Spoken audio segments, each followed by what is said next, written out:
Thanks, Senator Brock. So by WebEx, we have Senator Van Hollen now joining.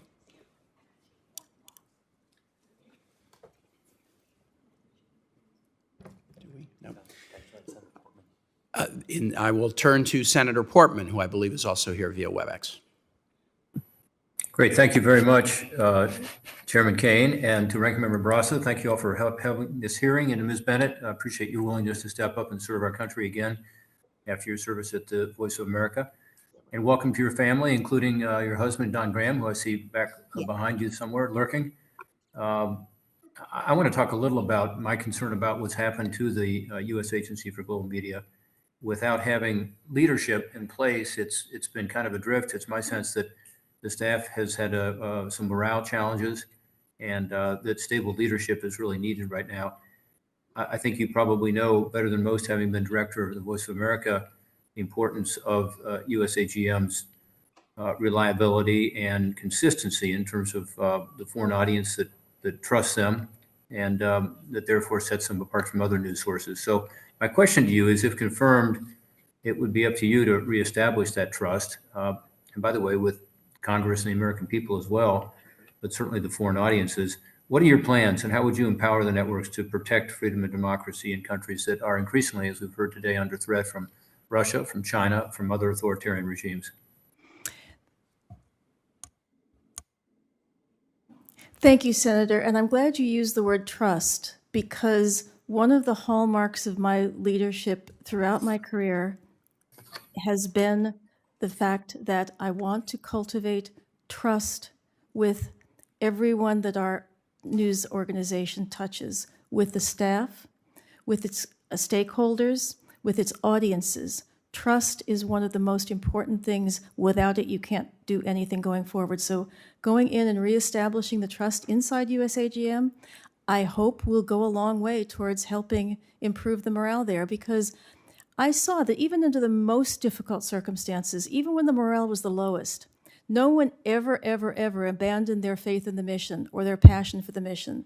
And so helping people get the tools and the processes and the support that they need to do that mission, I think will go a long way towards restoring trust and restoring a morale that is essential to operating effectively. Well, thank you, Ms. Bennett. I think you'll have your hands full. And again, with your background, I think you'll come in with some credibility with the other journalists there. And I hope that we can, at this critical time, have a very effective message countering the disinformation and propaganda that's increasing out there in every format, particularly online. I want to ask you a specific question, if I could, with regard to North Korea. Along with Senator Brown and Senator Coons and others, I wrote and introduced what's called the Otto Warmbier Countering North Korea Censorship and Surveillance Act. It passed this committee actually in October, and we are hoping to get a vote on the floor soon. It seeks to combat the North Korea regime's repressive information environment, which is flooded entirely with regime-sponsored propaganda, as you know, and it actually censors outside news. What's your understanding of Radio Free Asia's and Voice of America's programming to the North Korean audiences? Senator, thank you very much. And my understanding, based on my time there, is that there is substantial programming that helps the people in North Korea see and understand what's happening in a truthful way that they can't access any other way, and also gives them a look at what life is like in other parts of the world, that an insight that they're largely forbidden to have. And I think I would like to say that even right now, there is a surprising audience inside North Korea for truthful news and information. I've been lucky enough to read some reports that really surprised even me about the extent to which Voice of America and Radio Free Asia's content is available. And I wonder if I might be permitted, I was so struck by this that I carried this statement with me. I had it laminated, I put it in my purse, carried it with me, and read it to anyone who would listen. It's about North Korea. And it's a statement that says, "My name is Tai Young-ho. I am the former Deputy Ambassador of North Korea to the United Kingdom. And today I would like to say that the Voice of America has been playing a very important role to bring back the human rights to every citizen of the world. And so far, VOA has played a very important role to push the world to a better world. And when I was in North Korea as a diplomat in the foreign ministry, I read every morning and afternoon the materials. We called them radio reference materials of VOA. And the North Korean regime also pays great attention to the context of VOA. So I think it's very important that VOA should strengthen its activity and also its contents, so that one day I hope VOA is remembered by the North Korean people as kind of, the main player who contributed a lot for the reunification of the Korean Peninsula.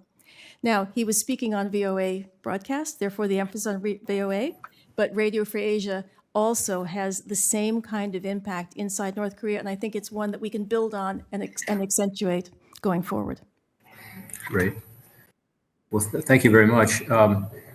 We also understand that there is some damage to some of the antennas that have been used in the past to be able to broadcast into North Korea, and there's a need to repair those antennas. So should you be confirmed, we'd love to work with you on that.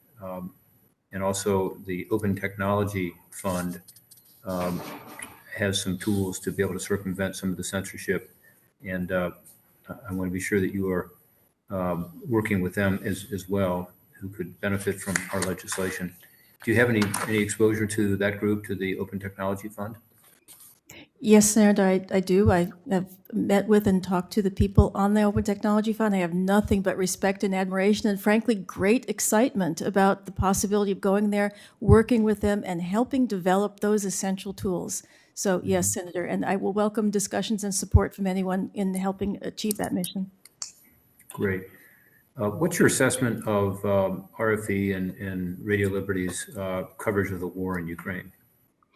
Senator, I think that the entire U.S. Agency for Global Media are doing just an extraordinary job of covering that conflict and providing useful information to the people there and also to the people around the world. It's, as we mentioned earlier, it's very, very important to make sure that the rest of the world also knows this. And I think that there is so much more that can be done to build on the work that is being done right now to make sure that more people see it, more people hear it, a bigger audience around the world gets that news and information. I really look forward to working to build on the wonderful work that is being done currently and make it even more available. Do you think that Radio Free Europe and Radio Liberty should recommence its physical operations in Russia? Has that been an issue in terms of, as Senator Barrasso asked, allowing the Russian people to get the facts as to what's really going on in Ukraine? Senator, I apologize, but I'm not very familiar with that particular issue right at the moment, but I'd look forward to looking into it and getting back to you if you'd like. Well, that would be great. I think broadcasting news to our Russian audience is really important right now, and that's something to think about, is whether we should try to recommence our physical operations there. So thank you very much for your testimony today, and again, your willingness to step up and be involved in another leadership role, helping to spread truth and frankly, allowing people around the world to know, what America is really up to, which is, we are involved in liberating people and helping people, and in Ukraine, trying to avoid atrocities from occurring from Russia, thanks to an unjustified, illegal, unwarranted invasion of that country. So my hope is that you will be able to help to communicate that message, and that is such a critical message right now, particularly, again, with all the disinformation and propaganda out there, particularly on social media. So thank you, and best of luck. Thank you, Mr. Chairman.